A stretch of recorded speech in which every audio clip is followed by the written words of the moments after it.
Hello and welcome to Countrywide on Benue Television. I am Susan Ayo. The headlines.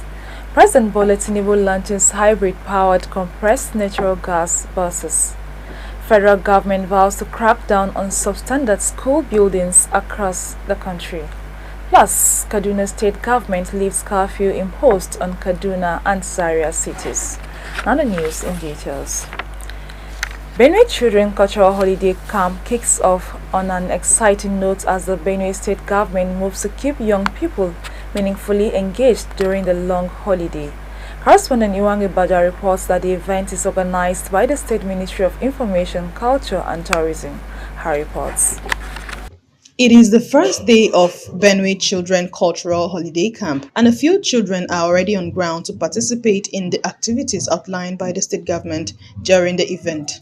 Chief Cultural Officer at the ministry and event handler of the camp, Angbando Wande, says the camp will equip participants with cultural values aimed at preserving the cultural heritage in the state. I want to use the camp as a forum to teach the children crafts, traditional crafts and arts also. And at the end of the camp, these children, the camp is ending on the 6th of September.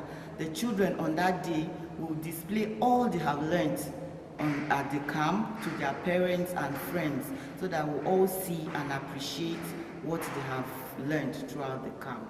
According to Madam Wande, it is expected that by the end of the camp, children who excel will represent the state at national cultural events.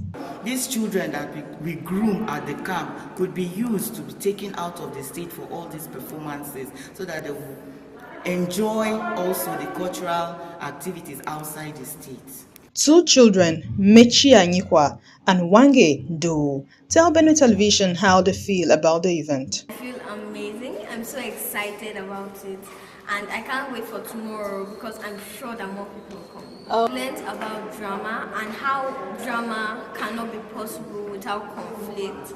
I've also learned some exercises to be agile and ready for drama. I feel very excited and happy. For children that are not here, I think they are missing out. The organizers say registration is ongoing for children of ages 6 to 14 who are among those eligible to participate in the maiden edition that promises to be a lifetime experience. The camp is expected to last till September 6, 2024. Iwange Baja, Benue Television News, Mac. African Center for Leadership Strategy and Development Center (LSD) are determined to work in synergy with stakeholders and assembly members to enact relevant laws for gender-based violence in Benue State. The chairman steering committee, Archbishop Cephas Okori, during a press statement in Makurdi, advocates for gender justice in Nigeria, specifically Benue and Kano State, that have been reported to have red alerts on gender violence. Manasseh Anongachia has the rest of the report. Traditional and religious leaders converge on signature exclusive resort Makurdi for a 3-day capacity building and establishment of side-by-side movement for gender justice in Benue State. In a press statement released by the steering committee chairman, Archbishop Cephas Okori explained that the side-by-side movement is a movement that believes that gender identity should be a source of life and hope rather than oppression. Archbishop Cephas says the African Center for Leadership Strategy and Development Center (LSD) will appeal to relevant bodies and the House of Assembly to enact a law that will address gender-based violence. It is also to advocate that all persons must be made free from violence and oppression due to their gender. Consequently, the side-by-side movement believes that gender identity should be a source of life and hope instead of oppression and fear. Gender equality implies being fair to both genders when it comes to giving their needs.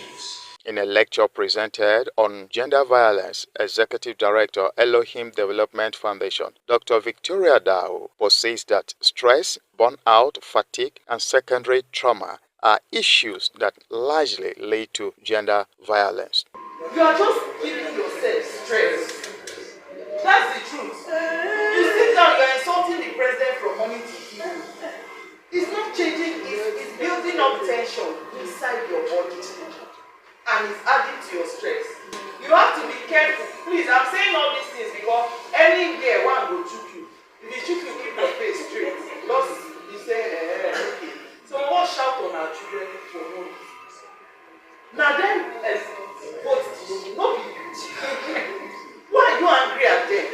Participants at the workshop, the Chief Imam of Benue State, Dr. Suleiman Habib, and Pastor Ken Itodo, both leaders promised to step down what has been learnt from the workshop to reduce gender violence to the barest. Workshops comes at the right time. In the sense that this gender violence is prevalent not only in Muslim communities but all over the state. So therefore now with this kind of organization, it will help us to at least advocate, sensitize, so that at least maybe that will be minimized. And we're hoping the state government will give a teach to this so that at least this will be effective and then we'll take very good punishment for anybody who becomes a gender violator.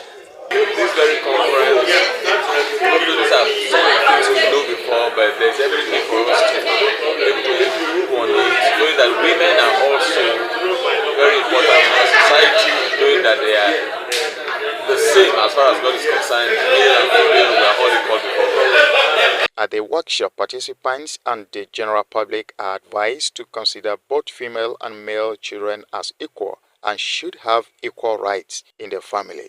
Manasa Nongachia, Benue Television News. President Bola Tinubu has launched 30 hybrid-powered compressed natural gas buses donated by Depots and Petroleum Products Marketers Association of Nigeria at the State House in Abuja. Speaking during the inauguration of the CNG buses, Tinubu emphasized the urgent need for Nigerians to utilize its vast natural gas resources in the transportation sector. The president stated that the CNG transportation is an economic necessity for Nigeria, signaling a significant shift in the country's approach to public transportation and energy use. Tinubu also highlighted CNG as the solution to the recent challenges of high transportation costs faced by many Nigerians. In a statement by his spokesperson, Ajuri Ngalale, the president drew attention to the international precedents, noting that the countries like India have mandated CNG for all commercial vehicles since 2004. Tinubu pointed out that the Nigerian commercial vehicles accounts for about 80% of the country's petroleum demands, costing trillions of naira each month. He stressed the leveraging Nigerians' abundant gas depots could enhance the nation's energy competitiveness and bring about transformative changes. The hybrid CNG buses were designed and manufactured by a Nigerian automobile company based in Anambra State, Innocent Motors. Each bus can transport up to 100 people and has the flexibility to run on diesel if needed, addressing potential CNG shortage concerns. President Bola Tinubu on Monday tasked public servants to be more committed to duty in accordance with civil service rule. The president stated this during a brief valedictory session held in honor of the outgoing head of civil service of the Federation, Folashade Yemi Esan, preceding the Federal Executive Council meeting at the Council Chamber of the Presidential Villa, Abuja. President Tinubu lauded what he describes as the exceptional tenure of the outgone head of the service, saying she served with distinction and significant transformation of the public service. He urged public service officers to learn from Yemi Esan, noting that public office holders must learn from television. Let's take a quick break. Stay tuned.